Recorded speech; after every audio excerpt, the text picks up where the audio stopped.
Selamat pagi, salam semua. Perkenalkan, nama saya Rastani Veronica. Di sini saya akan membahas tentang sikap gereja terhadap demokrasi dan hak asasi manusia di Indonesia. Nah, di sini kita akan membahas apa sih itu demokrasi dan apa itu hak asasi manusia. Jadi kita masuk ke pengertiannya. Nah, adapun pengertian hak asasi manusia atau biasa disingkat kita HAM, yaitu merupakan hak yang dimiliki oleh setiap orang sebagai manusia makhluk ciptaan Allah. Hak yang paling mendasar adalah hak untuk hidup. Nah, jadi jika teman-teman semua atau ada semua yang bisa bersekolah, bisa berkeluarga, bisa melakukan hal-hal yang ingin dilakukan itu adalah bentuk suatu HAM, yaitu hak asasi manusia. Nah, karena hanya Tuhanlah yang memberi kehidupan dan Dia jugalah yang berhak mengambil kehidupan itu. Jadi, HAM itu adalah yang diberikan atau kehidupan yang diberi oleh Tuhan.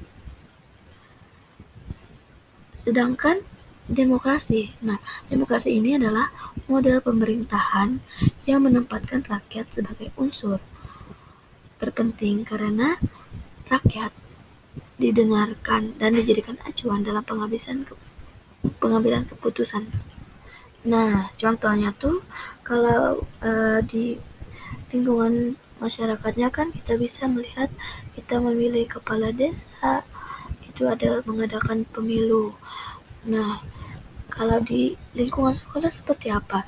Nah, kalau di lingkungan sekolah itu contohnya pemilihan ketua OSIS, pemilihan pengurus dan ketua kelas, jadi kan itu dilakukan voting bersama dari seluruh anggota di dalam kelas tersebut. Nah, itu contoh kecil dari demokrasi itu sendiri.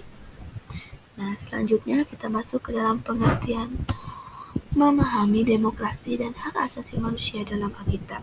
Nah, demokrasi ini di dalam Alkitab dijumpai praktik demokrasi dan hak asasi manusia seperti yang kita kenal sekarang. Nah, akan tetapi dalam Alkitab dapat menemukan benih-benihnya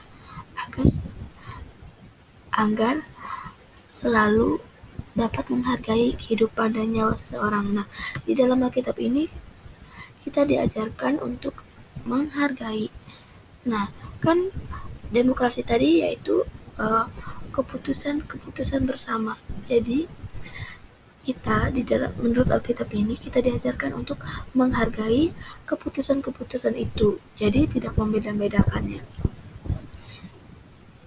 Dan menghargai kehidupan dan nyawa seseorang. Nah, nyawa itu adalah hak asasi manusia. Jadi kita harus menghargai nyawa yang Tuhan berikan.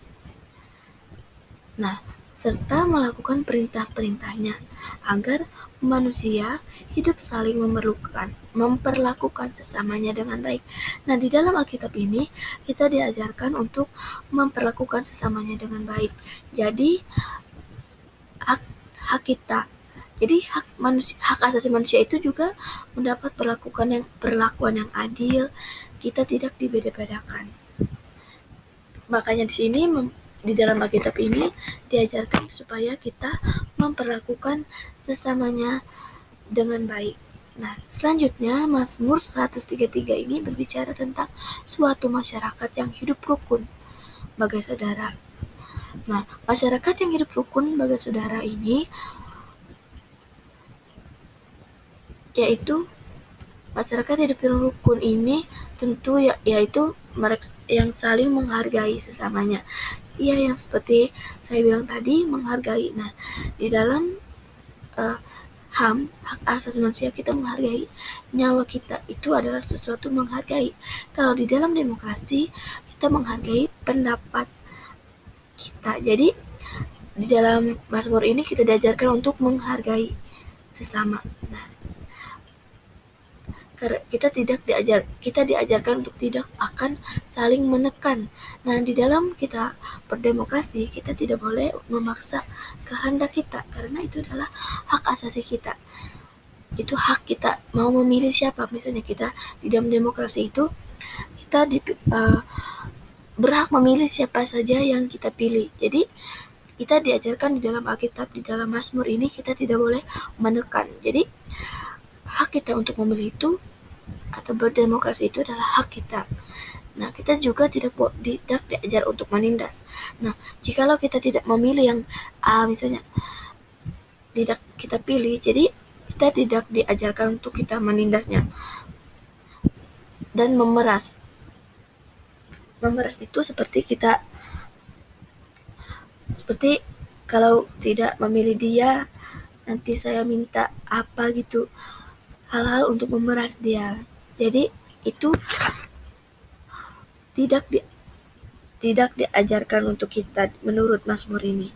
Nah, selanjutnya menganiaya juga. Nah, jika kita di dalam hak asasi manusia dan di dalam berdemokrasi, kita tidak diajarkan untuk menganiaya sesama. Nah, selanjutnya kita akan masuk ke gereja.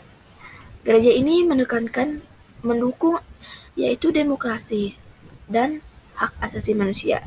Karena gereja tadi mengajarkan kita untuk menghargai pendapat, menghargai yang ada, mengasihi, dan lain sebagainya. Selanjutnya kita masuk ke dalam sikap gereja. Nah, sikap gereja terhadap HAM di Indonesia adalah gereja ini mengakui HAM sebagai hak yang berasal dari Tuhan. Ya, karena Tuhan adalah Sang Pencipta langit dan bumi. Jadi kan gereja ini adalah penyampai kabar baik. Jadi tentu saja gereja ini mengakui adanya HAM di Indonesia. Yang kedua, gereja mengakui upaya untuk melindungi dan melestarikan hak asasi manusia ini sebagai panggilan dan tugas gereja yang berasal dari Allah.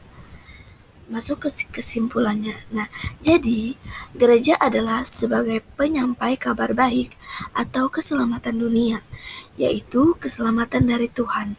Nah, tentu sangat setuju dengan adanya hak asasi manusia ini. Karena Tuhanlah yang menciptakan kita manusia. Jadi manusia memiliki hak untuk hidup dan juga masyarakat yang berdemokrasi saling bekerja sama untuk mengambil segala keputusan karena manusia harus memiliki sifat saling menghargai pendapat, kerjasama, solidaritas, jujur dan bertanggung jawab. Hanya ini yang bisa saya sampaikan. Saya ucapkan terima kasih.